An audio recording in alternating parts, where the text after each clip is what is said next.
Maling akala. Maraming nabibiktima dito sa maling akala. Akala ko kilalang kilala ko na siya. Akala ko ang bait-bait niya sa akin. Akala ko ang buti-buti niya. Yun pala, hindi. Kasi nagtiwala tayo agad. Yun yung mga maling akala. Kaya huwag agad-agad maniwala, baka yan ay maling akala mo lang.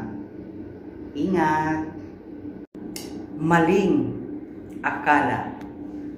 Maraming nabibiktima dito sa maling akala. Akala ko kilalang kilala ko na siya. Akala ko ang bait-bait niya sa akin. Akala ko ang buti-buti niya. Yun pala, hindi.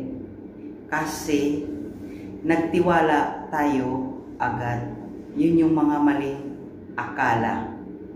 Kaya huwag agad-agad maniwala, baka yan ay maling akala mo lang. Ingat!